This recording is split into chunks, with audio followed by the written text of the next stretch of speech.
Tonight's story concerns a young woman. She only wanted an apology. What she received was a mirror image of herself, one far less forgiving. Subscribe. I used to think shadows were just a trick of the light. I remember the day I started seeing differently. It was the day I asked my reflection to answer me back. People say heartbreak can change you. They don't tell you how it can pull another you out of glass.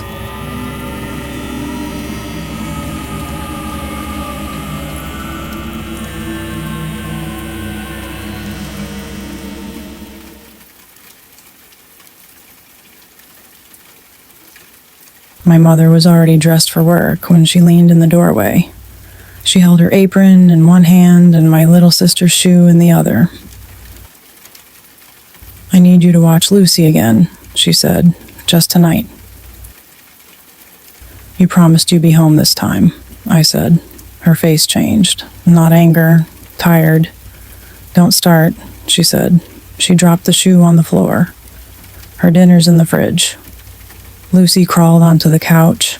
She wanted to watch a cartoon and eat crackers. I told her she could finish the show, and then it was bedtime. She threw a cushion at me. I caught it. She crossed her arms. "Mom lets me stay up," she said. "Mom is working," I said. I switched off the TV anyway. The screen went dark. Our faces floated for a second, dull and pale. Lucy started to cry.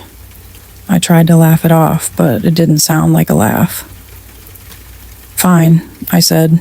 I turned the TV back on. She smiled and rubbed her eyes. She lay on her stomach and kicked her feet like a swimmer. I leaned on the kitchen counter, watching her shoulders rise and fall. The refrigerator hummed. My mother tapped her keys against her thigh. "I'll be back by midnight," she said. "Lock the door." "Okay," I said. She kissed the top of my head. She smelled like coffee and detergent. The door shut soft. Later, I carried Lucy to bed. She clung to my neck.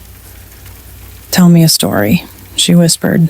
I sat on her rug and told her about a girl who could turn into a cloud when she was scared. Lucy's eyelids fluttered. Her hand fell open on the blanket.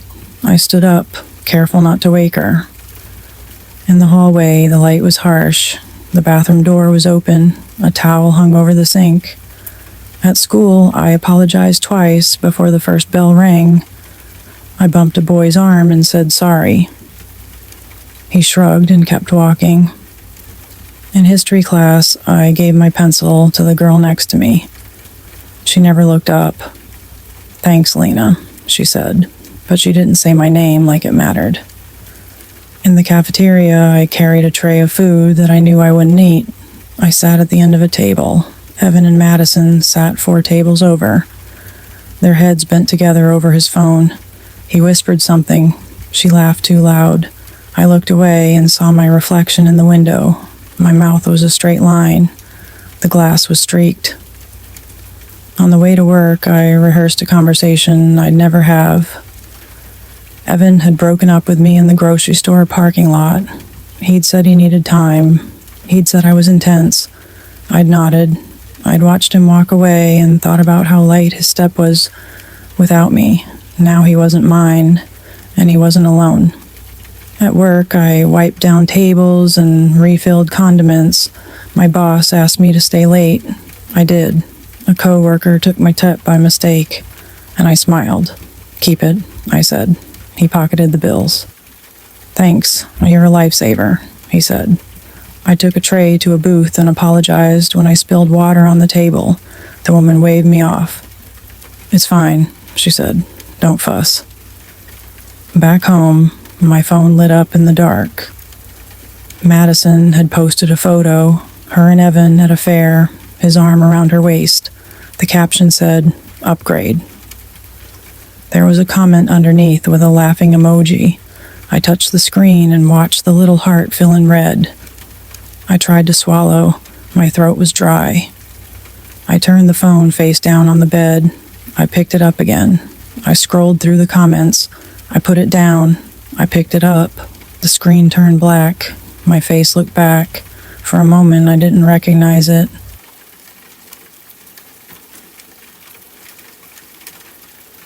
I lay on my back and listened to the rain on the window. It sounded patient. I opened my laptop. I searched how to make them feel what you feel. The search results were half jokes, half curses. I found a thread on a forum that looked like it hadn't been updated in years. The title said, Justice Ritual. The first post had a picture of a wooden box, small, dark, thin lines of mirror set into the lid. The text said, a vessel for pain, open on blood, answer on emotion, interprets what you feel, not what you say. Someone had replied, do not mess with this. Another reply said, it's a scam. One said, it works if you do it right. My mouth went dry again. I read that you had to bleed on it. I read that you had to tell it what you wanted. Under the picture was a link to a listing. The headline said, authentic Dybbuk box, old wood, mirrored inlay. The description said, by the wound, the mirror opens. It was less than a week's pay. I checked my card balance. I thought of Evan's hand on Madison's waist. I thought of my mother saying she'd be home by midnight. I thought of Lucy's eyes when she asked for a story. I clicked buy now. The screen refreshed. A confirmation line popped up. My name in the shipping form looked wrong. I filled it in anyway. I shut the laptop and sat in the dark. The rain kept at the window. I listened to it until my ears rang. I didn't tell anyone about the box. I didn't tell myself what I thought. I lay awake a long time. The light on my alarm clock blinked. I watched it change from 3:59 to 4 o'clock. My hands were cold. I pulled the blanket up to my chin. In the morning, my phone would buzz with new posts I didn't want to see. For now, the house was quiet. My breath was the only sound.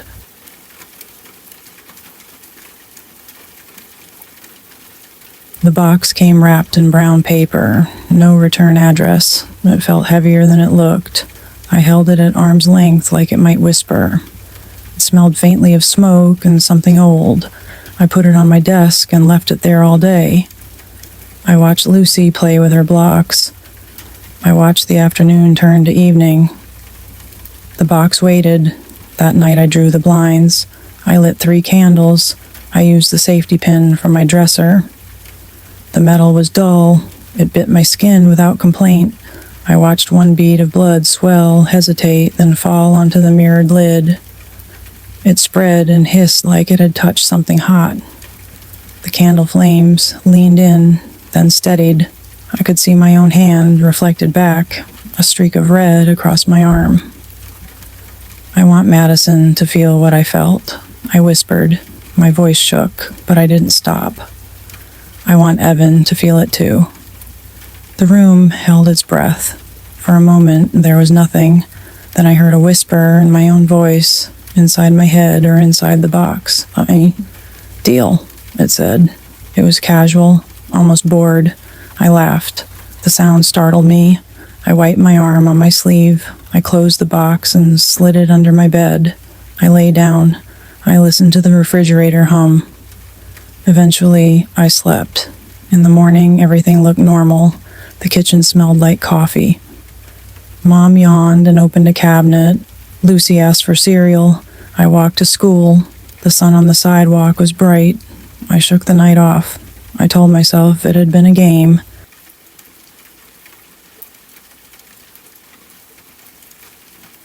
Between classes, Madison screamed. Someone had put a dead mouse in her locker. It fell onto her sneakers and left a dark smear. She swore it was me. Her friends gagged and squealed. I stood at my locker and looked at my books. Someone laughed and said, "Witch," under their breath. I looked at my fingers. There was no dirt under my nails. In gym, Evan tripped over his own foot and slid across the floor. He sprawled in front of the bleachers. The class laughed. His face turned red. "Watch it," he snapped at the boy behind him. I watched him stand up and rub his knee. I told myself these were coincidences, but at lunch, my mouth felt dry. I sat alone. I kept glancing at my phone. The box stayed under my bed, patient as a seed. That night, I went to my room early. I shut the door and took the box out. I lit one candle this time. I pricked my arm again. The sting felt like waking up. I whispered, "Make her trip tomorrow." The whisper came back quick, like a friend. "Okay," it said. I smiled, though no one could see me. I blew out the candle and put the box away. 2 days later, Evan tore his ACL during practice. I wasn't there, but I heard him scream from across the field. People said his leg bent the wrong way. They said he cried. He limped through the hall on crutches. A brace wrapped his knee. He refused help. "I'll be back," he told his friends. They nodded and looked down. Madison showed up at school with a bandage across her cheek. She said she fell during the cheer practice. I saw the edge of the cut above the tape, jagged and new. She glared at me. I kept my eyes on my hands. I went home. I closed my door. I pulled the box out and set it on the vanity. The mirror above it reflected my face back at me. I looked tired. I stared at myself for a long time. "Stop," I whispered at the mirror. My reflection tilted its head a second late. My heart stuttered. I pressed my lips together. "It's not my fault," I whispered. The girl in the glass lifted the corner of her mouth. It wasn't quite a smile. It was a suggestion. I stood there until the candle burned itself out, and even then I waited a beat before I moved. At first, it was small. I looked in the mirror and blinked. The girl in the glass blinked after me. She smiled. I didn't. One morning, she smirked when my mouth stayed still. I wiped my face. The smirk hung there. When I looked again, it was gone. I quit mascara. I left my eyeliner in the drawer. There was no point painting eyes that didn't keep time. My lips went bare. I threw a towel over the mirror. It hid my face. The towel smelled like old water. When the heater kicked on, the towel lifted. I brushed my teeth without looking. The light buzzed. I stopped turning it on. I cracked the door and let the hall light cut a thin stripe across the tile. I combed my hair by feel.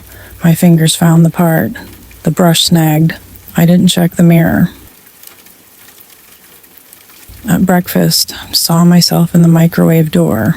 She smiled wider than me. In the oven handle, her head tilted when mine was straight. I stirred tea and watched her mouth twitch in the spoon. I set the spoon down and picked it up again. She twitched again. The tea went cold. The nights blurred. I dressed in the dark. I shut the curtains. I stayed away from the vanity. I lay awake and listened to Lucy breathe. I heard Mom come home late and drop her shoes. I thought if I never looked, she might fade. She didn't. One night, the towel felt heavy with steam. It sagged. The edges lifted in the draft. I stood in front of it a long time. My arms ached. I needed to look. My fingers were thick. I lifted the corner.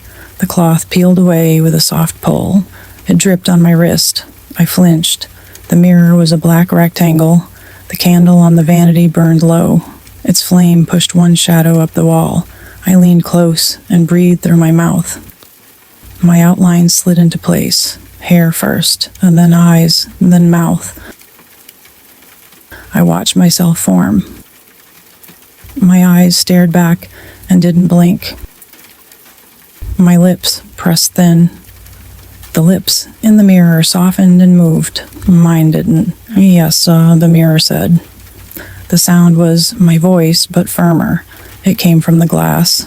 It was quiet and sure. "You caused it." My stomach turned. The words sat in the air. "They deserved it," she said. Her mouth didn't smile. She listed it like facts. The mouse, the ankle, the knee, the scar. "You wanted it?" I felt my heart at the back of my throat. My hands then went cold on the sink edge. The flame leaned toward me. The faucet drip beat time. Why? I whispered.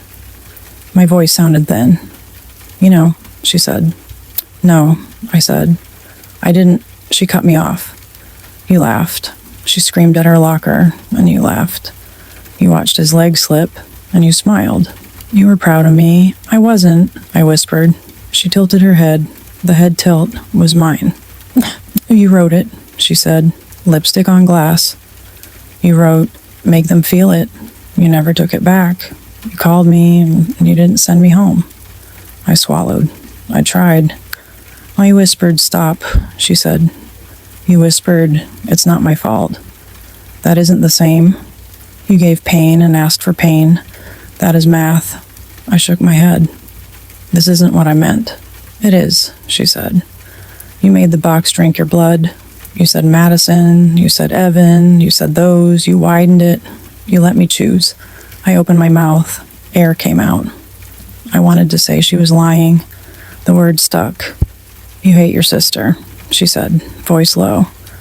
You look at her and think, if she hadn't been born, he wouldn't have left. You hate your mother. You think she pushed him away. You said it. I said it for you. They heard. They blamed you, not me. You hid. That's not. I tried. You're weak, she said, harder now. You say yes when you want to say no. You let him kiss you in hallways. You let her post your picture. You let them laugh. You smiled. You thought, it isn't worth the fight. You call that kindness. It's fear. I gripped the porcelain. The chip near the faucet cut my thumb. My tongue touched my teeth and stayed there. The drip from the tap grew louder. The tiles were cold under my bare feet. You let them walk all over you, she said. You let me do what you wouldn't. That's why you made me. I shook my head once. I didn't want this. She laughed softly. The laugh was my laugh, stripped. You want to be clean, she said. You want to be the victim. You like feeling wronged. You like watching. You called it justice. You called it balance. That's a fancy word for revenge. Stop, I whispered. My voice cracked. No, she said. You stop. Say it. Say you wanted them hurt. Say you hate them. Say you wish your father stayed.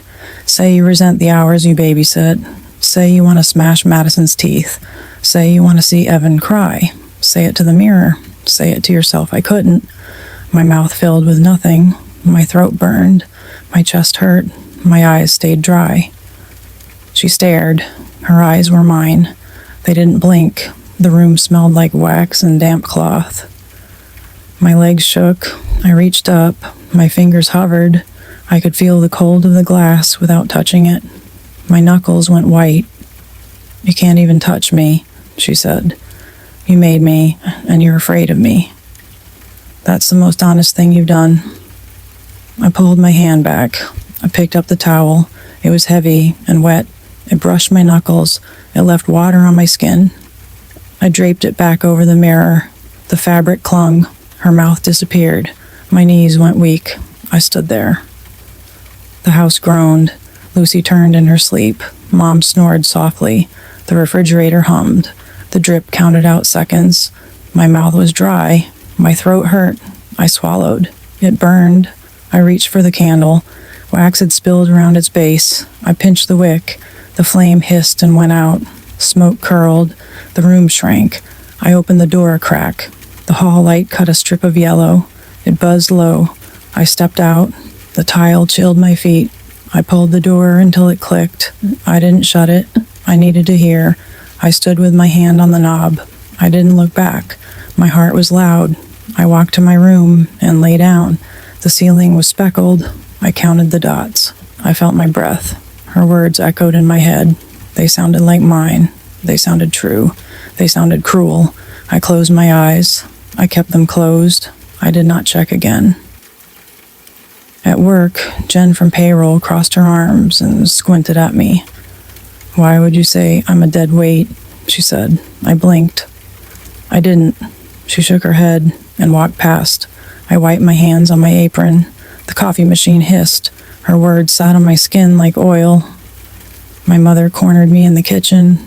She held a dish towel and a broken saucer. "Why would you say I drove your father away?" she asked, her voice low. I stared at the saucer. A chip of white porcelain clung to her thumb. "I never said that," I whispered.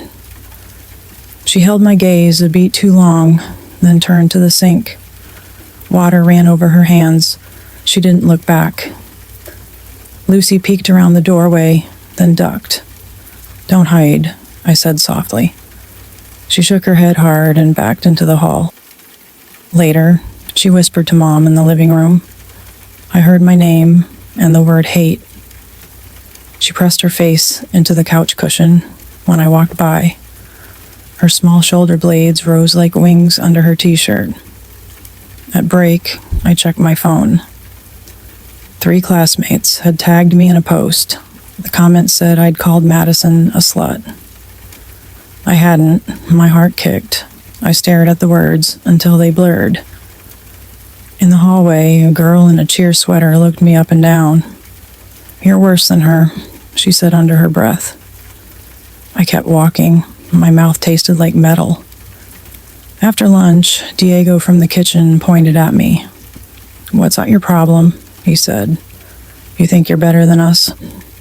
His eyes were wide. His hands shook. I dried my own hands on my jeans. "I didn't say anything," I said. He laughed once, sharp, and walked off. By Friday, rumors rolled through the diner and school like smoke. I told Mom to drown herself. I told Lucy I wished she was never born. I told Madison she deserved her scar. Each story was something I'd thought and swallowed. Each story had my wording. Each one was almost true and completely false. My throat ached from saying no. No one believed me. The more I denied, the more certain they seemed. I stopped checking my phone. I took the long way to work, but still, people stared. Someone hissed bitch when I passed. Someone else whispered freak and laughed. I heard my name said like an accusation from 2 aisles over at the grocery store. I pretended not to hear. Mom started coming home later. When she was home, she kept the TV on loud. If I came into the room, she got up to fold laundry in the kitchen. Lucy followed close behind her, eyes on the floor. Mom didn't meet my eyes. She talked to me with her back turned. "Dinner's on the stove," she'd say. "There's a list on the fridge." Her voice was flat. Then the neighbor across the street came over with a casserole. She frowned when she saw me. "You didn't bring those trash cans back in," she said. "You said you would. You told me to do it myself. I hadn't been home." I watched her leave the dish on the counter. My hands shook when I reached for it. On Saturday morning, a woman I'd never seen before yelled from her car, "Stay away from my daughter." I froze on the sidewalk. She slammed her door and drove off. I didn't know her daughter. The wind lifted my hair. It smelled like rain and gasoline. By then, I had begun to catch glimpses of myself in places I wasn't. A coworker said I'd been at the diner at midnight knocking on the window. Mom swore she saw me walk past the den at 2 a.m, pause, and then keep going. Lucy said she heard me talking to someone in my room, even though I was in the kitchen. When I was in the store, I saw my own back walk into the freezer aisle. I spun. Nothing was there. My skin prickled. The mirror stayed covered. The towel in the bathroom never dried. The weight of the accusations bent me inward. Each one matched a hidden thought I'd had in anger. Each one felt like the voice behind the glass. Every time someone repeated a cruel sentence that sounded like my own whisper out loud. My stomach went tight. I bit the inside of my cheek until I tasted blood.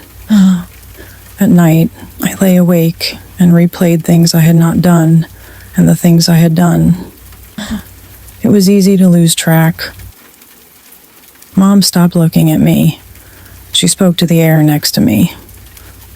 "I'll be late tonight," she'd say, eyes on the sink. "Lock the door." Her voice had no corners. When I reached for a pot, her hand flinched back. Lucy hid in the space between the couch and the wall when I came into the living room. She was always there first, pressed flat, her knees pulled up. I saw her eyes behind the fabric. "Go away," she whispered. Her breath made the cloth flutter. I stood in the doorway and listened to the TV laugh track fill the room. I found a pile of broken plates in the trash. Their edges were clean, as if someone had snapped them with bare hands. A note lay on top. It was folded in half. It looked like my handwriting. It said in red ink, "You made me." I read it twice. The letters were the same curves I had learned in the 3rd grade. My fingers shook. I put the note in the drawer with the dish towels. I could not throw it away. In the hallway, a second note was taped at eye level. It read, "Stop lying." The tape pulled the paint off the wall when I took it down. I crumpled the paper and threw it in the bathroom wastebasket. It fluttered to the floor and landed face up. "Stop lying." I shoved it under the sink. I started locking my bedroom door. The lock stuck at first. I had to jiggle it to make it catch. The click sounded loud in the empty hall. I pushed my dresser in front of the door anyway. Its legs scraped the floor. My hands were damp. My heart pounded in my ears. I covered every reflective surface, the vanity mirror, the screen of my phone, the silver base of my lamp. I stuck sticky notes on the small mirror in my notebook. I turned the picture frames face down. I kept the towel over the big mirror. I draped a sweatshirt over the TV. I slept with the overhead light on. Its buzzing was a thin whine. I lay on my side with my eyes open. Shadows moved on the wall when cars passed outside. Every creak of the house sounded like steps. I listened for the hum of Mom's breathing, and I listened for Lucy's soft snores. I heard them, but they felt far away. I pulled the blankets to my chin and let my hand rest on the baseball bat under my bed. It was Lucy's Little League bat. The paint was chipped. It made me feel less alone. One night, I woke to the click of my doorknob turning. It rattled against the dresser. The sound stopped. I held my breath until my chest hurt. My mouth went dry. My tongue stuck to the roof of my mouth. I listened. Nothing. I stared at the crack under the door. The light from the hall was a thin gold line. It didn't move. The next morning, Mom had taped another note to the fridge. "We need to talk," it said in my handwriting. I stood in front of it and felt my stomach drop. My own hand had not written it. I took it down and folded it. The paper was cold. I slipped it into my pocket. I held onto it all day like a charm. I made grilled cheese for Lucy. She didn't come to the table. Her door stayed shut. I knocked once, no answer. I left the plate on the floor and walked away. When I came back, the cheese was gone. The plate was in pieces. Another note. Hungry. It was taped to the door. I peeled it off. My fingers trembled. By the end of the week, the house felt like a stranger's house. Mom moved like a ghost between the sink and the couch. Lucy was a shadow under the blanket. I was a noise behind a door. At night, I lay awake and watched the thin line of light under my door until my eyes burned. The hallway light buzzed. I did not sleep. I did not look in the mirror. I did not expect anyone to believe me. I woke to the sound of something soft moving. The house was dark except for the strip of light under my bedroom door. I thought it might be Lucy turning in her bed. Then I heard it again, nearer, a whisper of cloth against wood. I sat up. My wrist throbbed where the cut was healing. I listened. The sound stopped. My heart hammered. I opened my door a sliver. The hall was dim. The mirror at the end caught a line of yellow from the bathroom. I had left it covered, but the towel hung crooked. I saw a sliver of glass. For a second, I thought I saw my own shoulder move inside it. I stared. The sliver widened. a hand came through. It was my hand. It grasped the frame and pulled. A foot followed. The girl stepped out. She was me, but sharper. Her hair was neat. Her eyes were bright. She moved like she had been waiting. She turned her head and looked at me. It was my face, but it didn't soften. "You're weak," she said. Her voice was low and steady. It had no breath behind it. My mouth felt dry. "What do you want?" She stepped forward. "You've wasted this life," she said. Her lips barely moved. She spoke like someone reciting. "You let them take everything." "You just watched It's Mine," I said. My voice cracked. I could feel the blood pounding in my wrist. She smiled without teeth. Not for long." She walked past me, calm as if she belonged in the hall. I smelled her. She smelled like nothing. She moved into the kitchen.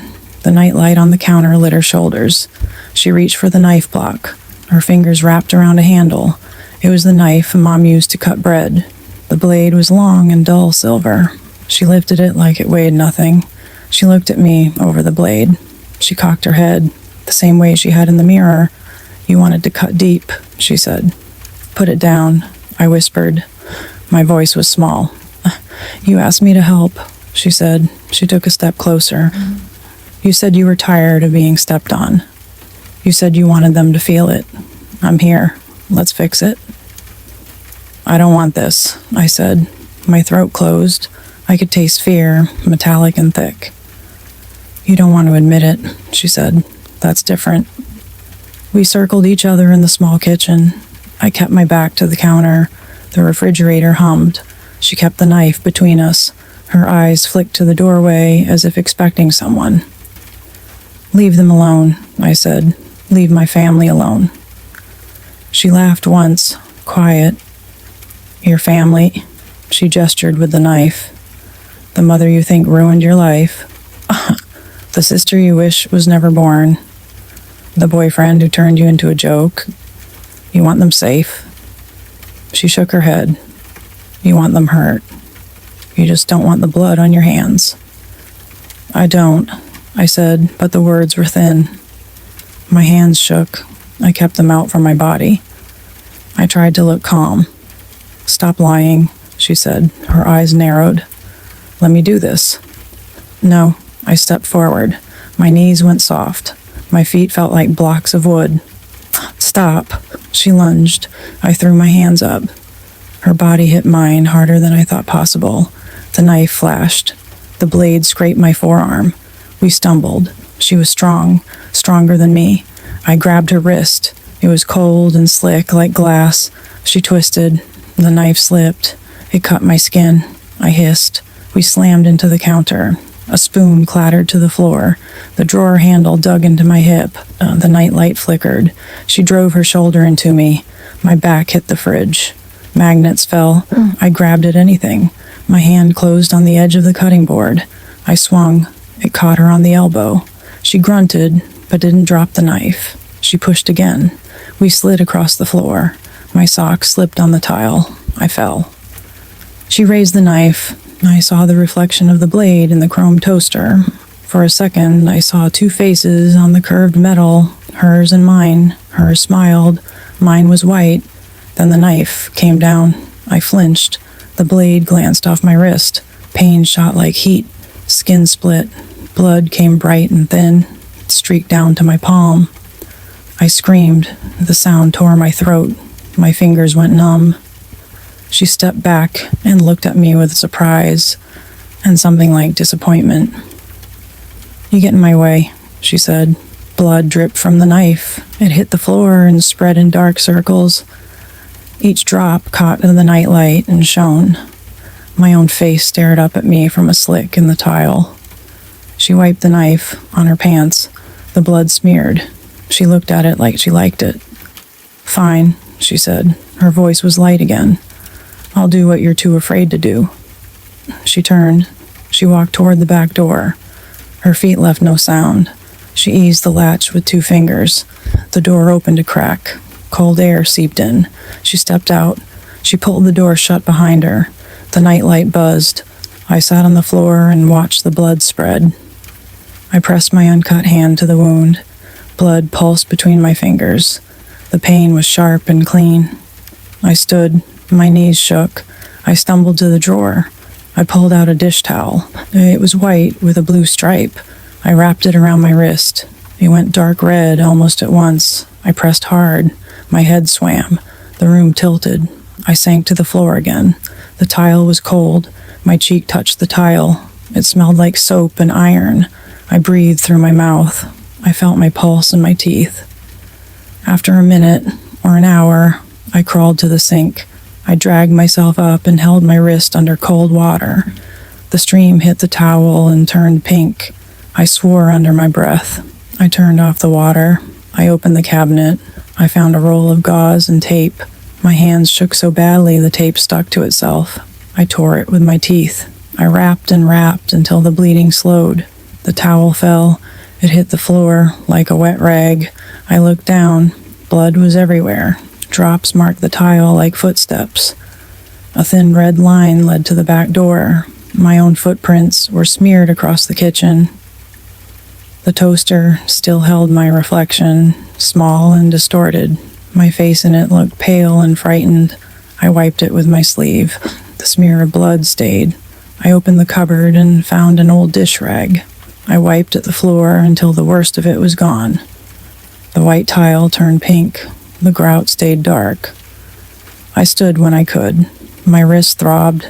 I wrapped a second towel around it. I went to my room. I closed the door. I locked it. I pushed my dresser against it with my shoulder. It scraped the floor. My heart pounded.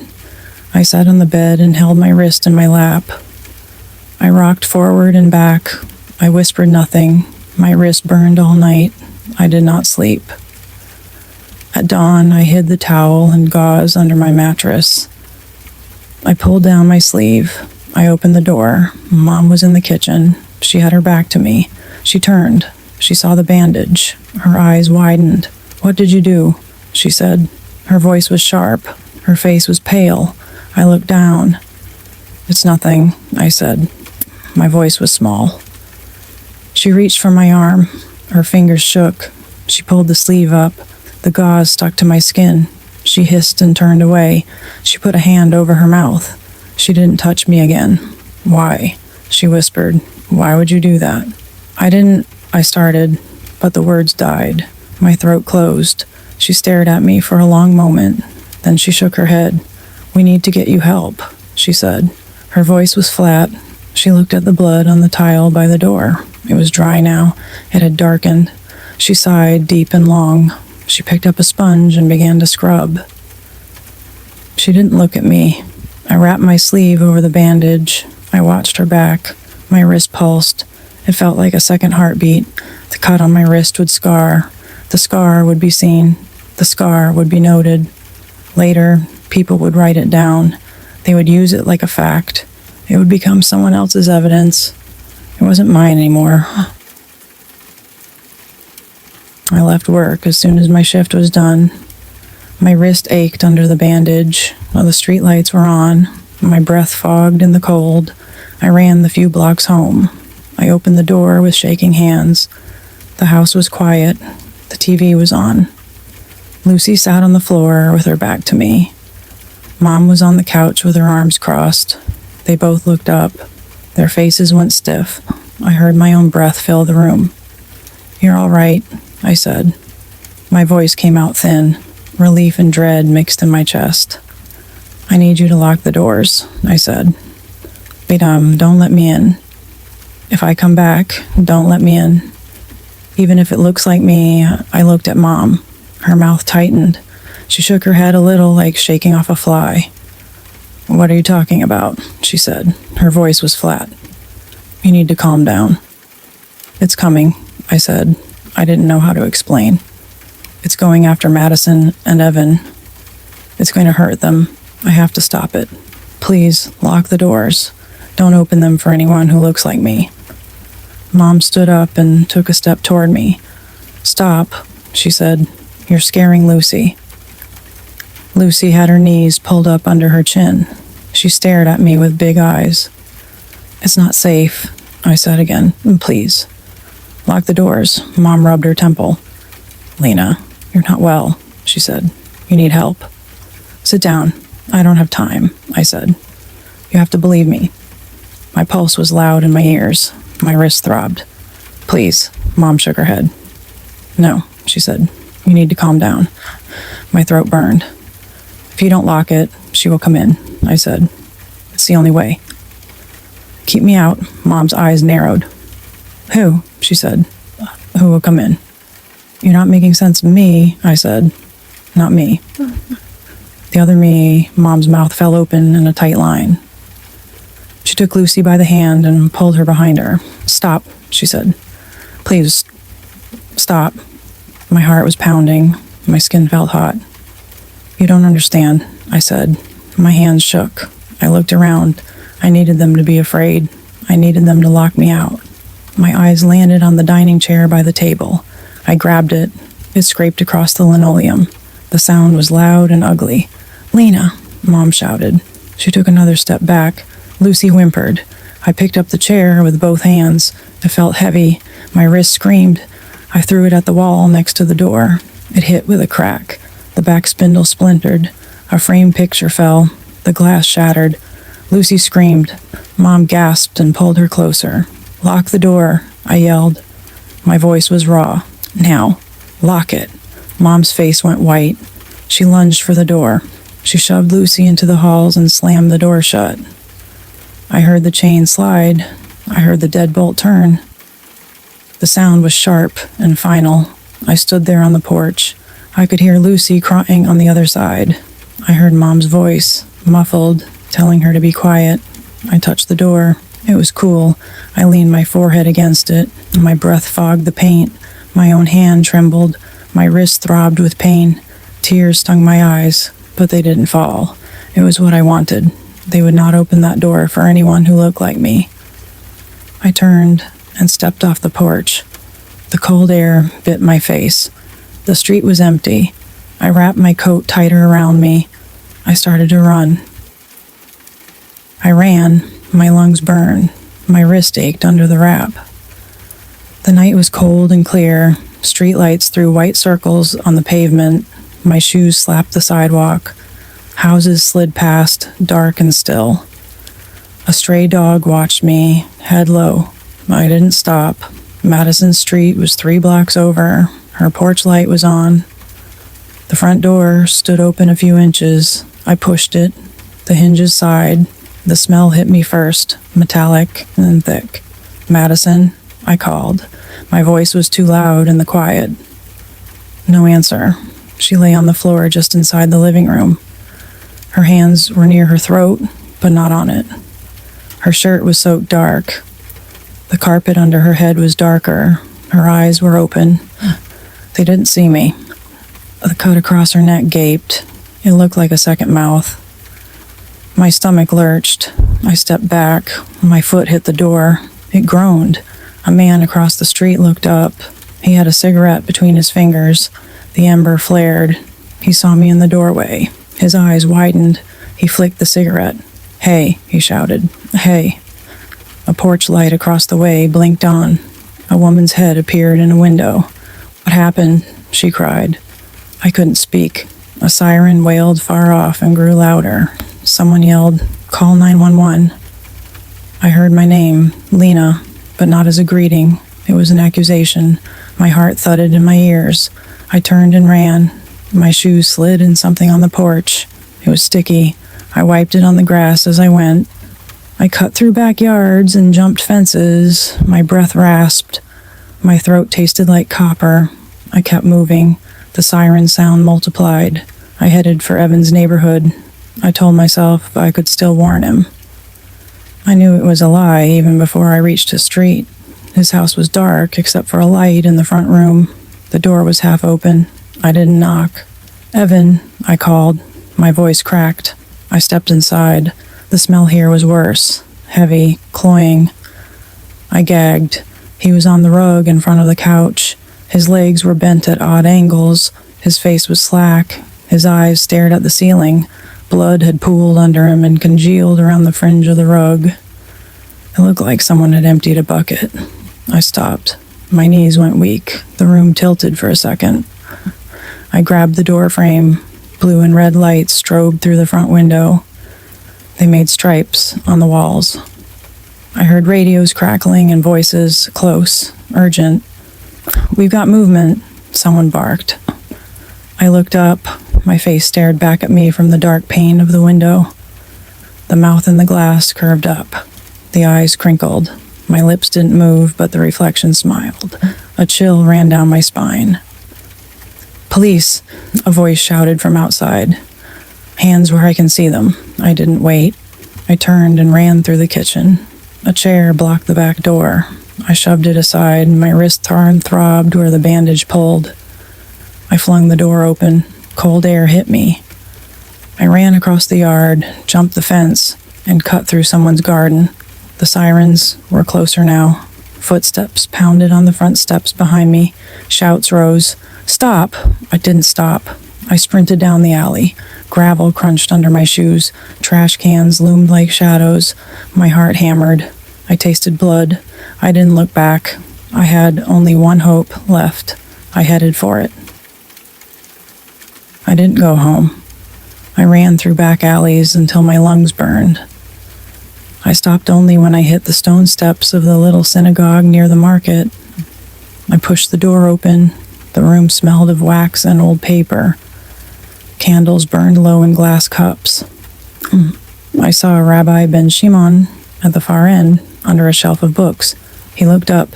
His eyes widened when he saw me. "Lena," he said softly, "what have you done?" "I need help," I said. My voice was gone. "It's worse. It's killing people. I can't stop it." He motioned me in. I crossed the tiles. My shoes left wet prints. "Sit," he said, but I couldn't. I stood there shaking. My wrist throbbed under the gauze. "Tell me," he said. "It got out," I said. "It's not in the mirror anymore. It's me, but it isn't. It killed Madison. It killed Evan. It cut me." I held up my wrist. He winced. "You have to tell me how to send it back."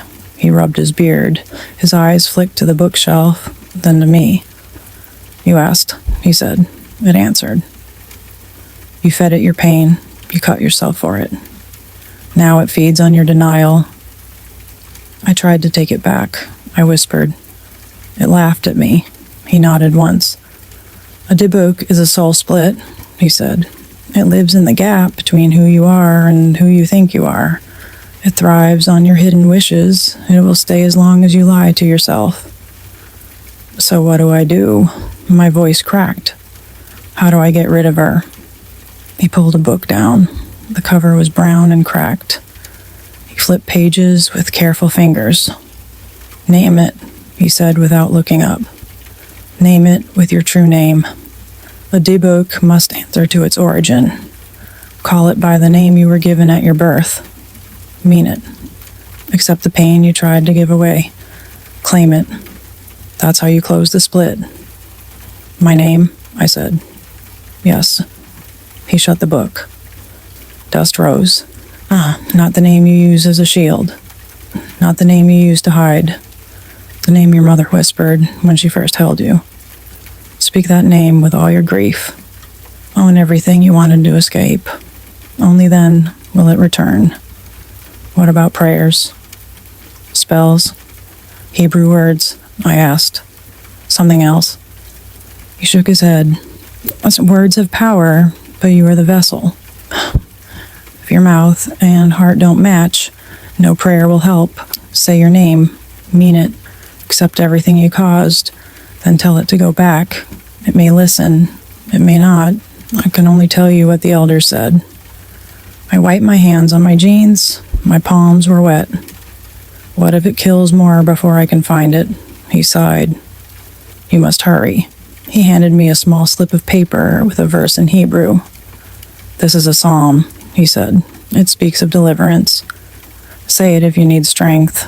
It may help keep your mind clear. I took the paper. It trembled in my fingers. The Hebrew letters looked like tiny ladders. Thank you, I said. My throat was raw. I'm sorry. He looked at me for a long moment. "It is not my forgiveness you need," he said. His voice was gentle. "It's your own." I nodded. I turned. My feet felt heavy. The candles flickered as I passed. The door creaked. Cold air hit me. Night pressed against my face.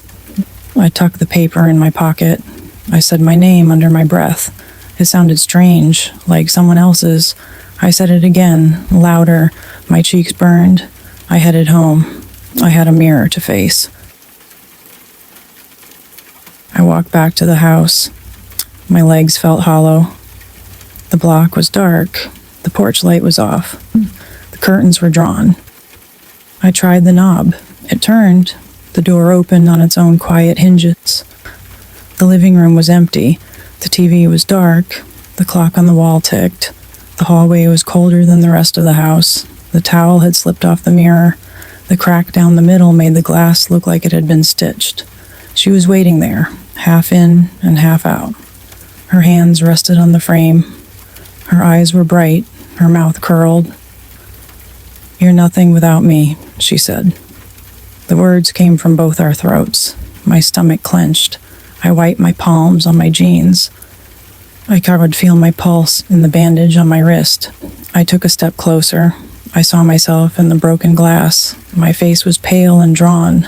I swallowed. "My name is Lena Roth," I said.